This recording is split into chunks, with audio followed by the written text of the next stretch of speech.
Good afternoon, and welcome to Everybody, the podcast which shares stories that highlight people in life, that make the world an interesting place, which ultimately ties us all together in unique and wonderful ways. And who am I, you might ask? I would be the head wrap socialite, wife, mom, micro-influencer in the fashion and etiquette world. But on this podcast, I will be introducing you to some people who I've had the opportunity to meet along my journey, who have helped enrich me in my life in beautiful ways, and who I hope will do the same in yours.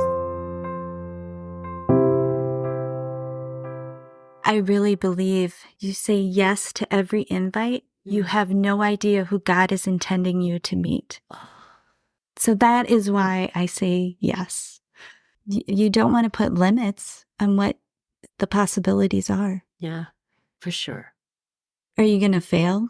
Sometimes, but you tried.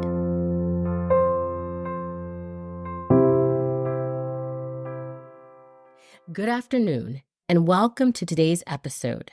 I have known this special guest for over 20 years. As two of our children were in the same grade and graduated together, we have shared so much time over the years, and I am absolutely thrilled to introduce today's guest, who is none other than Tammy Tauferner.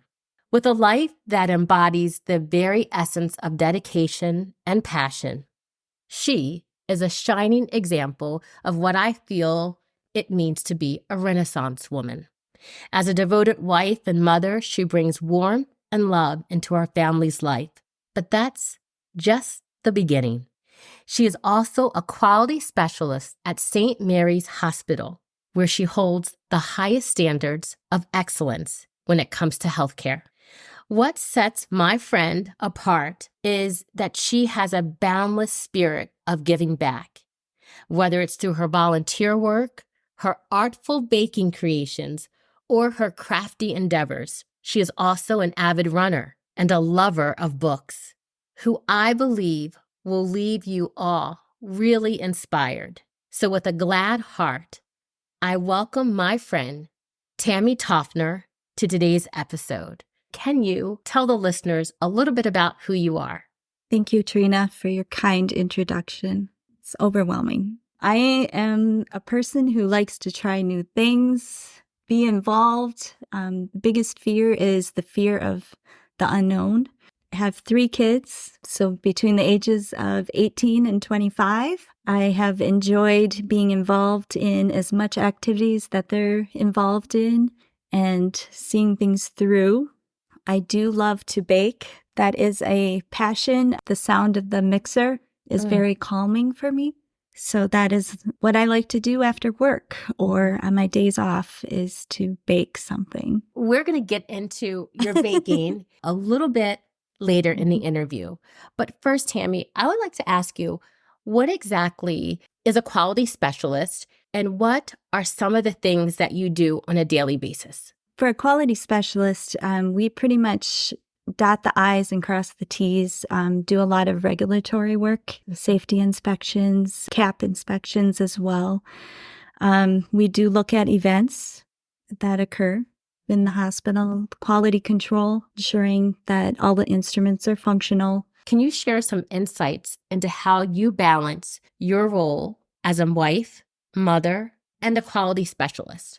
I'm a very scheduled person. So the day before, I have the next day planned as far as, am I going to stop for milk? Because once I'm home, I don't like to go back out. It's all very scheduled. I do like to wake up before anybody else in the house. So I am up at 5:30, sometimes earlier. But that's my time to read, do the rosary, and that's my quiet time. There's nobody moving in the house. Oh, I like that. And then I do have it scheduled. One day, every day is a room to clean. So it should only take you 15 to 20 minutes to clean a room. So you have that basically on lock. You have your schedule scheduled. yes. Like you know exactly Yes. what you're going to do. Has this been something that you have grown into, or something that was instilled in you at a young age? I became very organized when I had 2 kids. Okay. to time things out to accomplish my own time. But time is a constant. Everybody has the same amount of time. It's what priority you put on things. I put a lot of priority on my kids to be there so they saw me. Not so much that they saw me volunteering, which they do, and they're also now volunteers as well. But also I had a lot of commitment to myself to know their friends. And that was huge for me. I wanted to share a story with the listeners. My oldest son had gotten married, and Tammy reached out to me and she says, I want to make something special for him and his wife. She actually did this beautiful quilt. When I had gone to visit them, your quilt is on the end of their bed. It's not just something that you gave and somebody folded it up and put it in a box. Like, you mean something to my son. You've always been there for him, and I appreciate that. I just think it's just so telling of the person that you are. So thank you. Thank you, my friend. Thank you. What inspired you, Tammy, to become a volunteer? Can you tell us about some of your most memorable volunteer experiences? Oh my goodness. Done quite a bit of volunteering. What I love about volunteering is you do not have to be educated for the job. And so many people, I feel, are afraid that they're not going to do it right. Or there are people that show you how to do this. Right. And you learn and you spread that learning to other people. And you bring people into volunteering. It takes a tribe. Memorable, I remember the school carnivals. It was just a lot of work. Yes. And somehow I ended up leading one year. Oh, what else was there? There was the mystery dinners. Could you explain the mystery dinners? We create everything from scratch, and you try to figure out the end clue, and you travel from room to room, and there's different course meals in each room. And it takes a lot of people to put these things on. These classrooms do not look like classrooms. Yeah, it's like you walk in, whether it was the Huck Finn room or just the Peter Pan room or the ballroom, the Beauty and the Beast ballroom, I think it was too. I mean, there were a bunch of different rooms. But you step into this storybook land. It's like parents transform these classrooms into literally like a smaller version of Disney World, if that's even possible. Like, that is so cool. True. Okay, listeners, I'll tell you what happened to me today. So I open up to welcome my friend, our special guest, Tammy, into my home. And she presents me with this. I wish you guys could be here, but she presents me with this box. And on the outside of the box, and I'm already super excited, like my hands can't stop fidgeting with it. But on the outside of the box are these two penguins, and they're carrying these Christmas ornaments. I'm going to open up the box. In my heart, I think I know what's inside, but I'm going to open up the box so you, dear listeners, can take this journey with me. I'm going to say I'm going to open up this box, Tammy, and light's going to come out. I'm going to unwrap the first layer. Oh my God. Oh my gosh. Oh my gosh.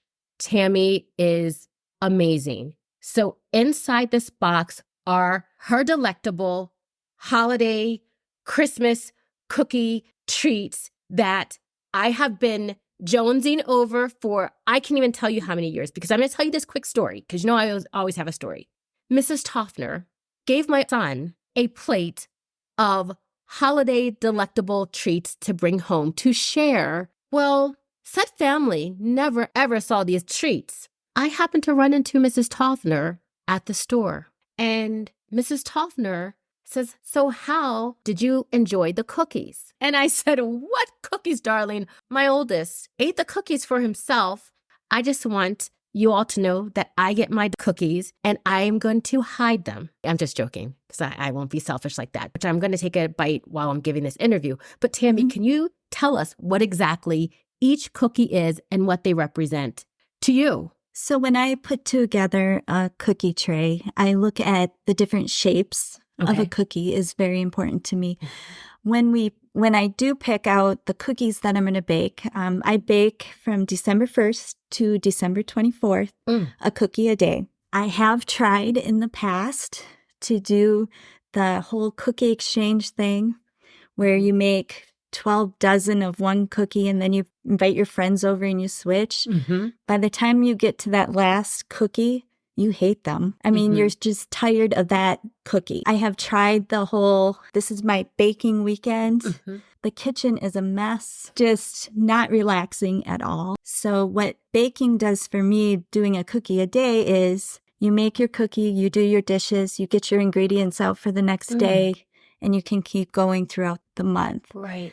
Prior to COVID, that was challenging. We had music concerts, we had lots of activities in the evening. And once COVID hit, I was really able to successfully do it without being stressed out because where was I going? I was home. It was just so much more relaxing. So that's where it really took off, where I could successfully complete. So can I ask you, does your family get involved with helping you custom create the cookies? Do you have a family recipe? What pushes you towards one cookie versus another? Family favorites are the first thing. What do you want for cookies? So I know when Dinah comes home, I'm going to make sure that I have her cookie. You're so sweet. That she wants. My kids do get cookie boxes mailed to them. Oh my goodness. Every couple weeks, they'll get a new variety sent to them. So it's nice. The ones in your box, those are peanut blossoms. Oh. So it's your perfect peanut butter cookie with the Brock's star. You can have Hy-Vee brand. The Brock's are the most consistent size-wise. Okay. So each of them are 1 ounces. Wow. I did measure quite a few. That's the quality piece of me. I love it. What I stamp the cookie with, you probably know those based on using a fork. I actually stamped those with a crystal vase that I got as a wedding gift. It has stamped more cookies than it has held flowers. So, oh my gosh. So I do go to estate sales. I do pick up glass that has different impressions because the early glass is so much better, design-wise. For sure. So look at the bottom of your stuff. That is so cool. Like, I would have never, ever. How did you come up with that? Using household items like your vase. I'm a very detailed person. Different things that most people would probably just brush off. So that's so cool. Okay, now this puts this whole delectable delight into a whole nother realm. So the next one is Cocoa Caramel Delights. It is a thumbprint. I always do some type of thumbprint. Okay. So it is a chocolate-based cookie that is rolled in pecans, crushed, chopped finely, and then it's melted caramel with heavy cream. Okay. With heavy cream. I did find through Pampered Chef, I love it, the drizzler. I was just going to ask you. A drizzler, to drizzle anything on anything makes it look pretty. So huge thing for me. I used to put into a paper bag, you clip the corner and then use that as a drizzler. It is very true. If you have the right tools, life is so much easier. There you go. The garage is full of tools. I can have kitchen full of tools. Oh, I love it. I give you a clap on that. That is fantastic. That is fantastic. So those are a family favorite. I typically do double batch those. So I do have some to give because they go very quickly in my house. Do you freeze them? I do, up to 2 weeks. I put cookies into a Rubbermaid Tupperware container and I layer with wax paper. So most cookies aren't froze more than 2 weeks. Okay. So it is doable. How long did it take you for this delectable box? I did it over the weekend. Oh my gosh. So. Wow. I feel so honored. Like, you have no idea. Like, once this episode goes to press, like, these cookies are going to be gone and there's going to be nothing left. Kids, nothing. Like, I know you're going to hear me chomping on them. I'll try not to be very loud, but then you'll probably hear and a because my mouth is already watering. I have another question, and this is in the cookie realm. You have experimented with different cookie recipes. Would you mind sharing with the listeners the most unique or unexpected cookie creation you've tried, and how did it turn out? The Spam cookie, the 2022 Post Bulletin winner. I always attempt to make the winner of the Post Bulletin cookie challenge.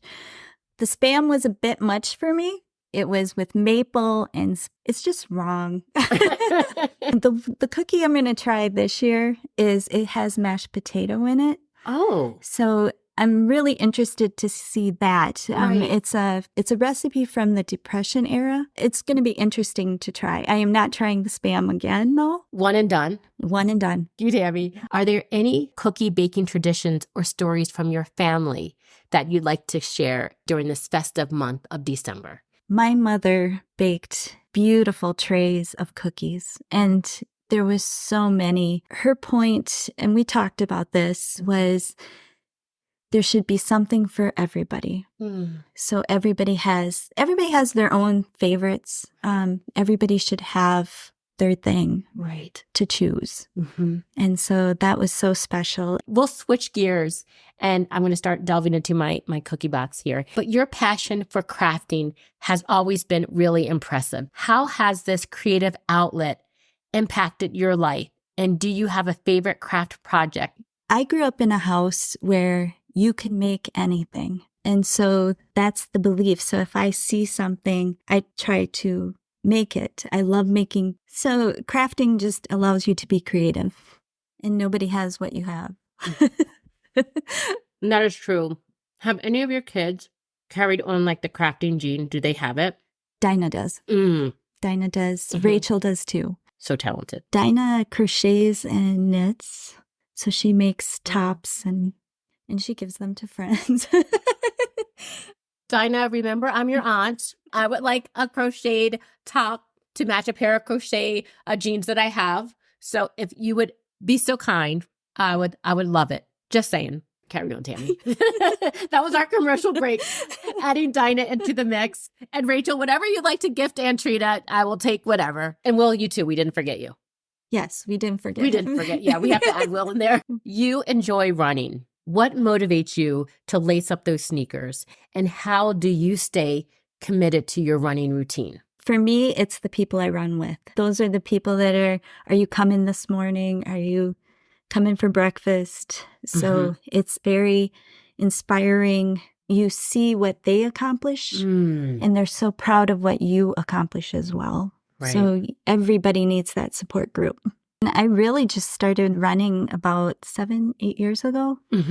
Just showed up at Terra Loco's beginning to run class. So and that's it. And you were bitten by the running bug. Yes. The coaches at Terra Loco were amazing. What is it about the coaches that keep you coming back as well? They believe in you. They believe beyond what you believe you can do. So when I started, my goal was 5K. Then it became 10K. And then it became a half marathon. They believed in you to get to that half. That's awesome. Take me back to your first half. Like, how was that? Could you sleep the night before? How was it when you were running? Was your family there to cheer you on? What did it feel like? Because there's never anything like that first time. My first half marathon, I ran with a friend, Rebecca. We went to Mankato, and that's where we did our first half. And it wasn't until I hit mile 7, I was like, oh, I can do this. That was your half point. And it was doable. Right. And you did it. And you did it. I did a half 3 times now. Dang, girl.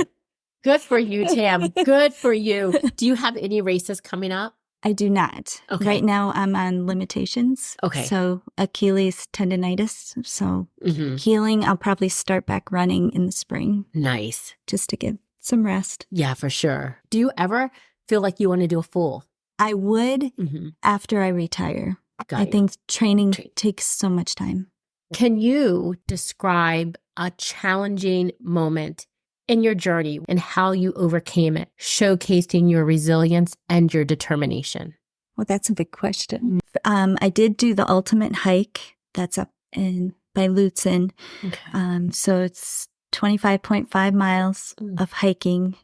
Took me 12 and a half hours. It is for children's cancer research to walk with people who have lost kids, to walk for kids research. It's the most mental and physical thing I have ever done in my life. When you share that story, like it's your journey, but then I also feel like you are carrying these families with you as well. It was so impactful. When you left there, what was your takeaway? There was so much, because you spend so much time with everybody. Mm-hmm. There was such a bond to meet friends from Madison and the cities. It was just very inspiring. I really believe people will say, why aren't you saying no? Say no, say no. I have the mentality, you say yes to every invite, you have no idea who God is intending you to meet. So that is why I say yes. You don't want to put limits on what the possibilities are. Yeah, for sure. Are you going to fail? Sometimes, but you tried. Really admire about you being present to the present. Just being open to the possibilities of what the universe has to offer you, to be open to the present, to be present to the moment. I agree. As we conclude this wonderful episode with my friend, we've all had the unique privilege of exploring what I like to say is her extraordinary life. She is amazing. Her dedication and her passion shine through in every aspect of her life, from her role as a wife, mother, quality specialist, to her numerous creative pursuits. I have learned more about her invaluable contributions as a volunteer, her talent, her gift for baking and crafting, her love for reading, and her commitment to running. I hope that you have been truly inspired by my friend Tammy. Her story is definitely a testament to the power of dedication and passion, being open to the presence of the moment. She has taken us on this incredible journey through just moments in her life that bring her joy. And this quote by Anais Nin: each friend represents a world in us. I will possibly not be born until they arrive, and it is only by this meeting that a new world is born. And today, my friend, you have born something within my spirit that I needed. I will be ever grateful that our lives crossed in this part of the journey. I as well. Thank you, my friend. I am grateful I said yes. Hey, Tam. Hi, Trina. Hey, girl. Congratulations. I was getting a gas this morning and I stopped. I said, let me pick up a newspaper. So I picked up the newspaper and, I'm going through it, searching. And then I come across the life section and I'm like, wait, I know those cookies. I was like, those are my favorite cookies. And then I go and I read the title, Victory Never Tasted So Sweet. And I see your picture and I just couldn't stop smiling and clapping. I'm like, I gotta text you. I gotta text Tammy. I gotta text Tammy. I gotta text Tammy.